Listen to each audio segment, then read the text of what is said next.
sur BFM Business. Tendance, rendez-vous business, spectacle, expo, resto, tout ce qui fait vibrer la capitale et dans Paris est tabou. Et ceux qui animent les papilles des foodistas, mais aussi des cols blancs de la Défense ou des accros du marché du dimanche matin, eh bien ce sont les food trucks, ces restaurants mobiles qui multiplient les propositions et qui se multiplient de semaine en semaine. Il y en aurait une trentaine aujourd'hui en France. Alors simple mode ou véritable business parallèle pour les restaurateurs? C'est ce qu'on va voir tout de suite avec nos invités. Charles Guillon, bonjour. Vous êtes le fondateur du site Poète. C'est un tout nouveau site qui a été lancé le 1er septembre et l'idée c'est de répertorier et de géolocaliser ces fameux food trucks, puisque l'idée, on le verra tout à l'heure évidemment, c'est qu'ils sont itinérants. À vos côtés, Rodolphe Bonas, bonjour. Bonjour Karine. Président de CEACOM, expert en commerce et en distribution. Et puis en face, Sophie Vasseur, bonjour. Vous êtes la fondatrice du food truck Marguerite Dupré, c'est du yaourt glacé, vous l'avez fondé en 2011, c'est bien ça. Et nous sommes en ligne également avec Didier Chenet, bonjour. Bonjour, normalement nous avons Monsieur Chenet en ligne, le président du Synorca. Bonjour, le syndicat national des hôteliers, restaurateurs et cafetiers. Restez bien en ligne avec nous, on revient à vous dans un instant. Alors je disais, les food trucks, ça a apparu depuis à peu près les 2 ans dans la capitale, hein, on va dire. Il y a eu les pionniers dont on a déjà beaucoup parlé, le camion qui fume, le réfectoire de filles, un camion. On rappelle le principe, Rodolphe Bonas? Ah bah oui, le principe est simple, hein, food truck, hein, comme son nom l'indique, un camion qui offre de la restauration. Alors c'est vraiment une mode qui vient des États-Unis, hein, mais c'est quasiment ancestral. Hein, souvenez-vous, hein, les carrioles qui allaient à la conquête de l'Ouest, il y avait sans doute des food trucks à cheval à l'époque. Mais chez nous, ça existe depuis longtemps aussi, parce que nos camions à pizza qu'on trouve plutôt dans le sud de la France sont quelque part des formes de food trucks. La vraie nouveauté, c'est que on voit maintenant les concepts venir s'intégrer en plein centre-ville. Hein, et donc aux États-Unis, c'est quelque chose qui existe depuis très très longtemps, mais qui a pris une ampleur là depuis 4-5 ans, où c'est devenu un phénomène de mode qui correspond bien évidemment à une mutation des habitudes alimentaires. On a de moins en moins de temps entre midi et 2 pour s'alimenter, on est de plus en plus mobile. Donc voilà d'où vient l'histoire des food trucks, et depuis 3 ans c'est en France. Mais est-ce que ça va être qu'un phénomène de mode? On va voir ça hein, avec vous tous. On va y répondre tout à l'heure, Rodolphe Bonas. Mais justement, en tout cas, Poète, vous, j'ai dit une trentaine de food trucks, vous en répertoriez combien vous en France? En réalité, on vient de rentrer notre 120e food truck. Ah oui, donc j'étais complètement à côté de la plaque. Une trentaine, ça doit être Paris-Île-de-France, quoi. À peu près, et encore un peu plus, 45, et on reçoit des demandes quotidiennes pour ajouter des camions. Donc il y a une effervescence qui est assez marquée depuis 6 mois. Tout le monde a envie de monter son truck, et en tout cas les gens se lancent et c'est agréable à voir. D'accord, mais justement le food trucks à la française, il a quand même une particularité. Sophie Vasseur, donc vous avez lancé Marguerite Dupré en 2011. Alors, petite précision, on l'a lancé en 2013. 2013, voilà, pardon, excusez-moi. Donc Marguerite Dupré, en tout cas, l'idée, vous, c'est le yaourt glacé, c'est que chaque food truck a quand même une identité bien précise. Oui, tout à fait. Alors en fait, à l'origine, on n'était pas parti sur le food truck. Ma passion depuis 25 ans maintenant, c'est de faire du yaourt glacé que je voulais faire découvrir aux Français. Mais au vu des droits au bail très élevés, donc une immobilisation financière conséquente sur un produit qu'on ne savait pas allait fonctionner ou non, on s'est orienté vers une petite camionnette Citroën HY et aujourd'hui ça fonctionne très bien. Mais c'était vraiment pour nous une opportunité de découvrir si le produit pouvait vivre via cette camionnette. Donc vous êtes l'exemple même, Sophie Vasseur, de ce qui fait qu'aujourd'hui on voit la multiplication de ces food trucks. C'est peut-être d'abord une question financière. Alors, il faut savoir que Paris est la seule capitale européenne à avoir des droits au bail qui sont aussi importants. C'est vrai que pour nous c'était une évidence d'abord de commencer par une boutique, mais c'était juste pas viable. Donc on s'est effectivement orienté vers la camionnette. D'accord, donc on va voir tout de suite le budget à peu près quand vous lancez. Alors c'est ce que je voulais dire, c'est qu'aujourd'hui, contrairement à ce que beaucoup de gens pensent, c'est un investissement qui est considérable. Faire un food truck, c'est entre 60 et 100 000 euros. C'est un travail qui a une grande pénibilité tout de même, puisqu'il faut se déplacer tout le temps. Il faut trouver des emplacements, ce qui, on le verra, est compliqué. Il ne faut pas payer en revanche les emplacements. Ça dépend. D'accord. C'est un espace de travail et de préparation qui est très restreint. Pour un chiffre d'affaires, pour un très peu de nombre qui peut être intéressant, mais qui est vraiment très limité pour la plupart des gens, par manque d'emplacement ou par justement... Et oui, puis on n'est pas ouvert en permanence, donc ça voilà. Aussi, il faut le prendre en Donc il y a une certaine pénibilité qui est à prendre en considération. Et aujourd'hui, ce qu'on demande, c'est tout simplement d'avoir le droit d'avoir des emplacements qui nous soient dédiés en ville. Bien évidemment, payer des taxes, mais qui soient avec une législation qui soit adaptée à notre métier. On trouve ça tout à fait juste, et voilà. Mais aujourd'hui, il n'existe rien de la sorte, et c'est vraiment dommage. Alors oui, parce que c'est vrai qu'on dit toujours du côté des restaurants, restaurateurs. Ils disent mais oui, mais c'est de la concurrence un petit peu déloyale. Alors justement, Didier Chenet, président du Synorga, qui est avec nous. Comment voyez-vous l'arrivée de ces food trucks? Écoutez, moi d'abord, bonjour.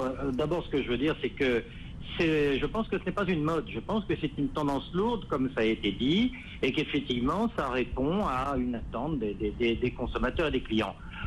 Pour ce qui nous concerne, nous considérons que, évidemment, c'est un nouvel entrant sur ce marché, c'est une concurrence, mais cette concurrence, elle doit être équitable. Qu'est-ce que j'entends par équitable? C'est que les food trucks respectent les mêmes conditions, les mêmes exigences qui nous sont appliquées aux restaurateurs en termes d'hygiène, de sécurité, de conditions de travail. Parce que, comme l'a dit votre interlocutrice, effectivement, ils ne payent pas de droit au bail, ils ne payent pas un certain nombre de taxes que nous, restaurateurs, nous payons. Donc, que ce soit organisé, c'est quelque chose qui est une tendance. Il n'est pas dans notre vocation d'interdire ou quoi, d'ailleurs ça n'aurait pas de sens.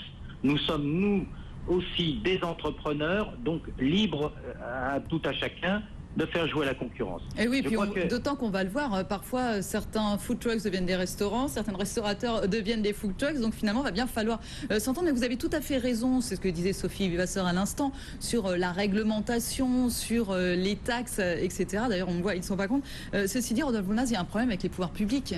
Exactement, il y a aujourd'hui en fait l'expression d'un nouveau mode de consommation, mais qui est un peu au milieu d'un vide juridique, si vous voulez. Donc il y a eu l'année dernière, on a quand même obligé ces food trucks à faire, je crois, 14 heures de formation autour de l'hygiène, mais on sent bien que les pouvoirs publics, que ce soit les préfectures ou les mairies, sont un peu gênés quand elles reçoivent des demandes d'emplacement en fait venant des food trucks.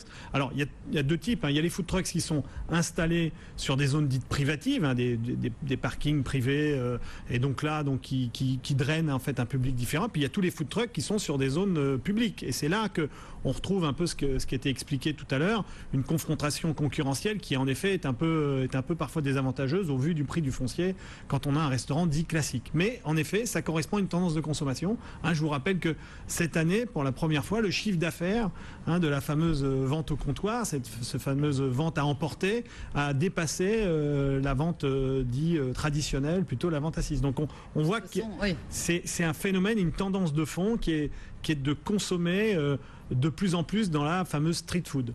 Alors justement, Sophie Vasseur, en termes d'autorisation, on va prendre le cas qu'on connaît le mieux aujourd'hui, on va parler de Paris, de l'Île-de-France. Est-ce que vous, très concrètement, vous êtes autorisé à mettre votre food truck et dans quelles conditions? Alors très concrètement, on a démarré l'activité le 5 juillet 2013. On a dû partir dans le sud parce qu'on n'a pas trouvé d'autorisation alors qu'on est en région parisienne. On a eu des accords privilégiés mais tout à fait normaux avec des entreprises dans le sud de la France. Aujourd'hui, on est remonté sur Paris parce que l'activité redémarre et qu'on est très demandé sur la région parisienne. On a vraiment tenté pour l'instant dans énormément de différents domaines. Et pour l'instant, ce qui fonctionne bien, ce sont les événements sur lesquels on a réussi à faire pas mal de bonnes choses. Marguerite Dupré est en période de test, donc j'ai envie de dire jusqu'à la fin de l'année, on est en période de test et ça va très bien. Mais c'est vrai que sur des emplacements fixes, on se bat pour arriver à se positionner de façon concrète. Alors justement, chez Pouet Pouet, Charles Guillon, vous qui les recensez tous ces food trucks, on voit qu'il y a 2-3 points névralgiques sur Paris, la région parisienne. Il y a effectivement l'écrasante majorité des camions qu'on recense ont un roulement qui revient chaque semaine. C'est-à-dire que lundi, MK2 Bibliothèque, mardi, Point éphémère, etc. Donc il y a des spots qui accueillent les camions, souvent des parcelles privées. Et ces endroits sont très demandés et très disputés. Après, les événements, effectivement, permettent d'accueillir ces camions, mais ça reste des événements privés. À Paris, effectivement, j'ai l'impression qu'il y a une saturation des lieux et qu'on ne peut plus accueillir de camions si on n'a pas une autorisation publique qui n'est plus délivrée. Oui. C'est pas le cas en région, c'est pour ça qu'on a la croissance. Ceci dit, je crois que la mairie de Bordeaux n'est pas tellement ouverte non plus aux food trucks. Enfin, on parle de Paris, mais je crois que c'est ça, il y a beaucoup de villes, et celle de Lyon non plus. Bon, donc... Oui, mais la croissance maintenant, toutes les demandes d'enregistrement de camions qu'on a, elles viennent de province. Oui, c'est voilà, ça. C'est ce qu'on constate. Une question sur l'hygiène aussi, Sophie Vasseur, on en parlait tout à l'heure, Didier Chenet, Rodolphe Bonas l'ont abordé. Est-ce que vous êtes soumis aux mêmes visites, aux mêmes obligations? Est-ce que vous êtes soumis aux mêmes visites, aux mêmes obligations justement que n'importe quel restaurant? Tout à fait, je dirais particulièrement parce que notre produit est bio. Donc aujourd'hui, on est visité à 2 titres. Donc sur la partie hygiène d'abord, mais on est suivi par une société qui s'appelle Adoka et qui nous a guidés, puisque c'est un métier que personnellement je ne connaissais pas du tout, malgré ma passion pour le yaourt glacé. Et sur la partie bio, on est très contrôlé aussi, puisqu'on affiche haut et fort que notre yaourt est bio. Et donc contrôlé à 2 titres. Alors Charles Guillot, Rodolphe Bonal, j'ai envie de vous poser la question à tous les deux. Il y a cette particularité aussi, je disais, chaque food truck a son identité et surtout de la qualité. On le voit, il y a beaucoup de bio, de produits de qualité, des produits de saison, les meilleurs burgers de Paris, on les trouve dans les food trucks. Enfin, Charles Guillot, on a vraiment l'impression que c'est ça, contrairement au camion frites, au camion à pizza. Complètement. En fait, on est vraiment sur un marché qui fonctionne, selon moi, parce que il y a eu une capacité à se retourner et à suivre l'envie du consommateur beaucoup plus rapide que dans la restauration traditionnelle.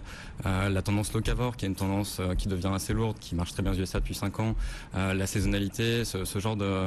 Tout simplement, le respect du vivant a été pris en compte de manière très rapide par les food trucks et la clientèle est là et ça se confirme chaque jour. Donc une capacité de retournement plus rapide. Rodolphe Bonal. Alors, l'équation d'un food truck, en effet, elle tourne autour d'un concept aujourd'hui. C'est-à-dire que vous avez besoin, pour fonctionner en food truck, d'avoir un positionnement assez marketé et donc d'aller nicher finalement un concept de restauration, que ce soit vietnamien, que ce soit du burger, on a beaucoup parlé, ou même du yaourt glacé. Je rappelle que les yaourts glacés, c'est la possibilité de déguster de la glace sans en avoir les calories. Voilà. Donc, voilà. Vous êtes fan, hein, je suis fan de yaourt glacé. Vraiment, je pousse tout le monde à tester le produit. C'est vraiment super. Mais au-delà de ça, c'est vraiment un positionnement, un food truck. Aux États-Unis, c'est tellement une mode qu'il y a un salon des food trucks. C'est quand même incroyable. Et il y a même une émission de télé, type le Masterchef du food truck. Mais on y vient aussi chez nous. Je crois qu'il y a une partie d'une émission de télé qui est dans un food truck. Il y a des festivals. Exactement. Voilà. Donc ça devient quelque part un comportement, une attitude en fait d'achat et de consommation et qui est souvent aussi sympa et qui correspond à la mobilité. On a bien vu, c'est que non seulement le concept est mobile, mais parce que les consommateurs sont mobiles. On est tous de plus en plus mobiles. Ça correspond aussi ce côté des réseaux sociaux. Vous savez que tous les food trucks, je pense que Charles en parlera, sont tous animés dans les réseaux sociaux. Donc voilà, on a une espèce d'alchimie là qui est un peu dans l'air du temps et qui correspond surtout à un des phénomènes générationnels. Alors justement, Didier Chenet, est-ce que tout ça peut-être un point positif en tout cas pour les restaurateurs? On a dit s'ils sont soumis effectivement aux mêmes taxes, aux mêmes processus concernant l'hygiène, est-ce que ça fait pas du bien? Est-ce que ça bouscule pas un petit peu, mais dans le bon sens, la restauration que vous représentez? Je vais vous dire justement, pour éviter qu'on ne soit en opposition et que effectivement il y ait cette querelle entre guillemets des anciens ou des modernes, vous avez aujourd'hui une association qui s'appelle la Street Food en Mouvement. Elle est présidée par un très grand chef, Thierry Marx. C'est bien que ce soit vous qui en parliez. Ah ben oui, non, mais c'est pour ça que c'est intéressant. Et donc, si vous voulez, cette association travaille sur une charte éthique qui prévoit notamment que le streeter, le food truck s'engage à ne pas s'installer à moins de X mètres ou quoi d'un restaurant et donc de ne pas faire une concurrence frontale avec quelqu'un qui est sédentaire et qui a toutes les charges fixes. Donc, c'est ça qu'il faut travailler pour qu'on le fasse en bonne entente et qu'on ne revive pas cette querelle un peu stupide qu'il y a eu lorsque le hamburger est arrivé ou ces choses-là. Je crois que c'est une évolution, il faut savoir la prendre telle qu'elle est. Ce qu'il faut, c'est qu'elle soit organisée, que ce ne soit pas un développement anarchique. Alors Rodolphe Bonas? Je suis 100% d'accord avec ce qui vient d'être évoqué. La logique, c'est de trouver le bon dosage et la bonne alchimie pour que voilà, l'ensemble de la restauration finalement en profite et que les consommateurs on puisse pas forcément s'y opposer. Mais n'oublions pas, on a vu qu'on a parlé de Lyon et de Bordeaux, il y a quand même une problématique aussi qui est une problématique physique. C'est-à-dire qu'avec la densité qu'on a aujourd'hui, par exemple comme une ville comme Paris, que l'on sait être extrêmement... Mais par exemple sur les marchés, ça fonctionne bien, voilà. Ça peut être une solution. Tout à fait, en effet, on pourrait les voir s'implanter sur des marchés, etc. Mais aujourd'hui, il y a un côté un peu non encadré qui fait parfois un peu peur au pouvoir public, se dire mais demain matin si j'ai 50 ou 60 food trucks qui viennent s'installer sur des zones de trafic, qu'est-ce qui va se passer pour ne serait-ce que faire passer les voitures, les camions, etc. En même temps, ça peut aussi, à l'inverse, Sophie Vasseur, animer un lieu qui n'est pas forcément et faire venir des gens dans des lieux... Tout à fait, mais je voudrais rebondir sur ce qui a été dit, parce qu'au niveau des pouvoirs publics, pas plus tard qu'il y a 2 jours, justement, nous on est inscrits on est sur liste d'attente pour les marchés, et entre autres gérés par 2 entreprises importantes sur Paris, et on m'a annoncé que les pouvoirs publics allaient retirer l'autorisation des camionnettes sur les marchés, à ma grande surprise. Non, c'est pas encore défini, mais on m'a dit clairement que notre dossier normalement ne serait pas accepté.